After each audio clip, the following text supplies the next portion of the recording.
Good evening. You are watching the news from the Sultanate of Oman Television. First, the headlines. The Ministry of Tourism to the Sultanate of Oman Radio and Television says the tourism strategy will make Oman by 2030 among the top 20 tourism destinations. The Sultanate signs with 57 countries an agreement to establish Asian Infrastructure Investment Bank. And the Special Economic Zone Authority at Duqm signs a Memorandum of Understanding with the Ministry of Manpower to organize recruiting non-Omani workers.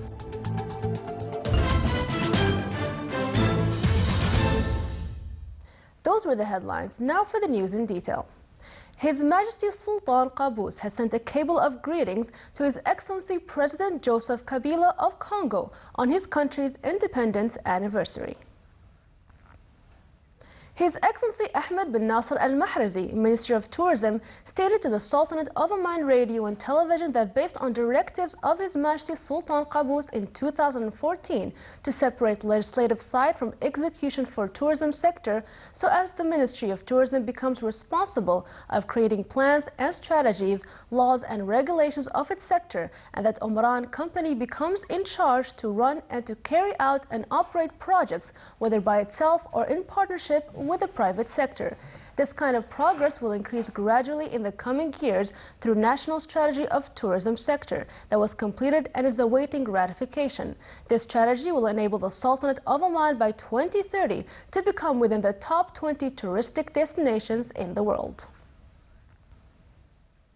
The Sultanate, represented by the State General Reserve Fund, alongside with representatives of 57 countries, signed in Beijing, China today the agreement to establish the Asian Infrastructure Investment Bank with $100 billion authorized capital. The Beijing-based bank, which is expected to become operational by the end of this year, will follow the best practices by the multilateral banks, and it will promote constructive partnerships in addition to implement international government system.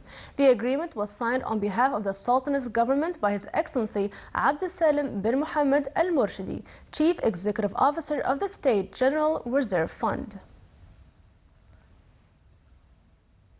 The Special Economic Zone Authority at Duqm, CZAD, signed a Memorandum of Understanding MOU with the Ministry of Manpower to organize their cooperation in many areas. Under the MOU, the parties agreed to issue regulations governing the licensing procedures of foreign labor recruitment for the establishments operating in the zone by the Manpower Department. The MOU also states that CZAD shall set a maximum limit to the number of projects licensed to carry on the activity of procuring foreign workforce in the zone, and shall review this periodically in the light of the zone development and the growth of economic activities there. The Memorandum of Understanding was signed by His Excellency Yahya bin Saeed Al-Jabri, Chairman of the Board of Directors of Special Economic Zone Authority of Duqm, and His Excellency Sheikh Abdullah bin Nasser Al-Bakri, Minister of Manpower. The Ministry of Health of Thailand announced the recovery of the Omani citizen who is under treatment in one of the hospitals in Bangkok from coronavirus. The citizen will stay in quarantine, whereas his other 3 companions are uninfected. He was discovered infected with the virus while he was visiting a hospital in Bangkok this month seeking treatment. One person died and another sustained injuries as a result of an accident between a passenger vehicle and small truck on Marmul Nimr Road in the Governorate of Al-Wasta. The Royal Oman Police mentioned that the accident took place when the truck took a turn at Emil Junction and collided with the vehicle due to not leaving enough space, and the vehicle's brakes were inoperational. Teams of civil defense and ambulance rushed to the site to carry the victims and the injured to the health centers. A number of citizens and residents also helped in the situation. The Municipal Council in the Governorate of South Batna, in its 6th meeting this year, discussed ways to monitor veterinary quarantines for important livestock to ensure they do not have any disease. It also requested the Ministry of Agriculture and Fisheries Wealth to take appropriate procedures to reduce infectious diseases at animal enclosures. The Council also highlighted the leveling for residential schemes that are located in low-lying areas and wadis. It also discussed topics related to crushers. The meeting was presided over by His Excellency Sheikh Hilal bin Saeed Al-Hajri, Governor of South Batna. Still to come in our news bulletin. A Jordanian couple displays shadow sculpture exhibition at Opera Galleria in Muscat.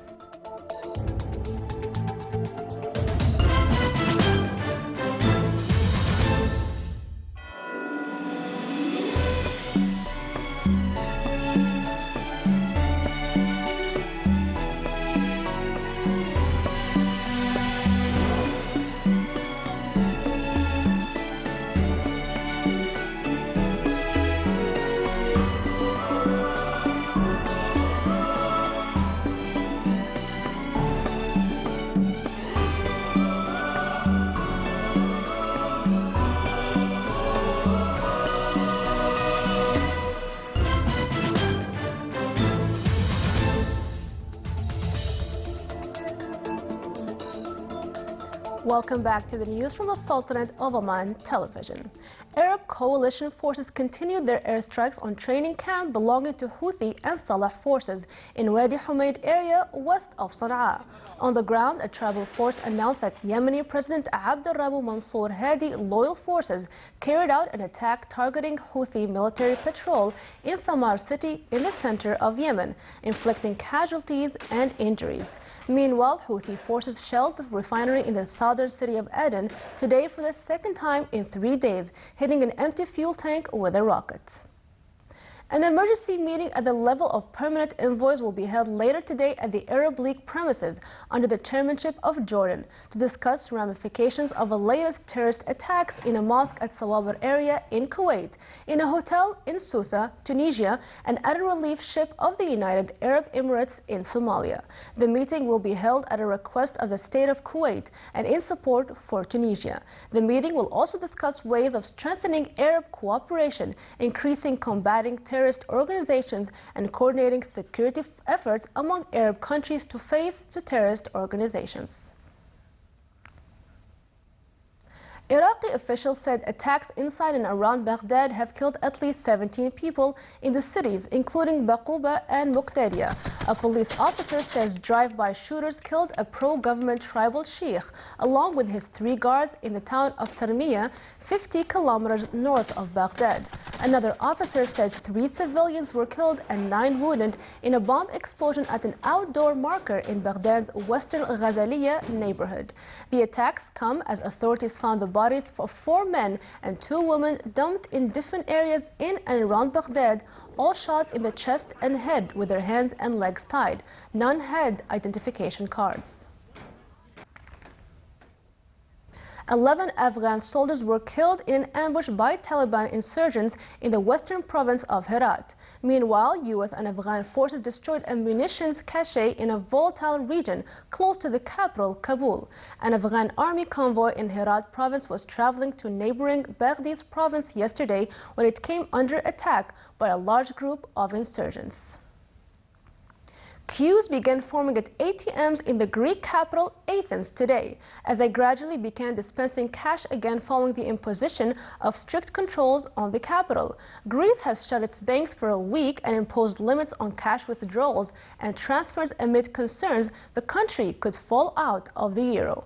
The capital controls are meant to staunch the flow of money out of Greek banks and spur the country's creditors to offer concessions before Greece's international bailout program expires on Tuesday.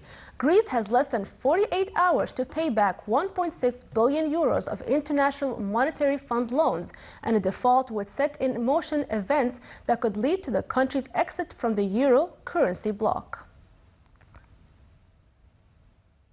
Indonesia's Mount Sinabung erupted, leading to volcanic ash spewing as high as 3,500 meters into the air and blanketing a nearby town. The volcano has been classified by local authorities as dangerous since early June. A spokesperson for Indonesia's National Board for Disaster Management has said over 10,000 people from 12 villages around the slopes of Mount Sinabung had been evacuated. An official observing the volcano said an inspection will be done before the end of this month to identify whether key residential areas near the volcano were affected.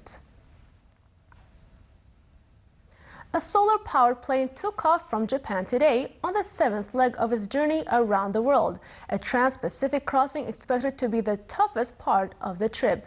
The Solar Impulse 2 left Nanjing, China on May 31st for Hawaii, but was forced to cut short its bid a day later due to what pilot Andrei Borschberg termed a wall of clouds over the Pacific and land in the central Japanese city of Nagoya. Its departure was postponed several times due to poor weather, once last week with the plane, which bears 17,000 solar cells across its wingspan, on standby at the end of a runway.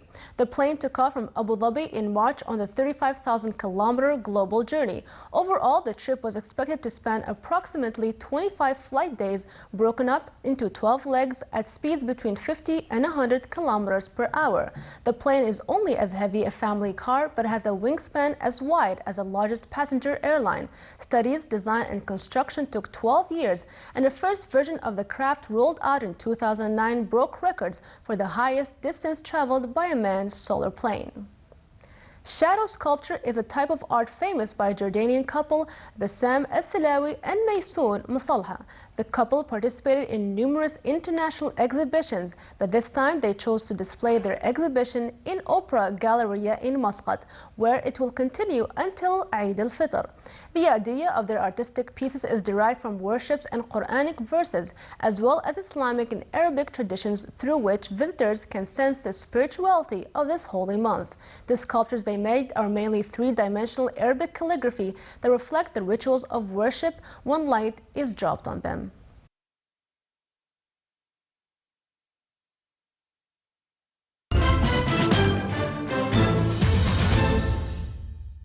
Now for the general weather forecast. Partly cloudy to cloudy skies will prevail over the coastal areas and the nearby mountains of the Governorate of Dhofar, with chances of intermittent drizzles and fog on the mountains. Rest of the Sultanate will have clear skies with low clouds on the Hajar Mountains, the Governorates of Wusta and South Sharqiya. Winds will be variable northeasterly light to moderate along the coast of the Sea of Oman, while it will be northwesterly light to moderate, occasionally active along the rest of the Sultanate. Seas along the coast of the Arabian Sea will be rough with a maximum wave height of 3 meters, and rest of the coast it will be slight with a maximum wave height of 1.25 meters.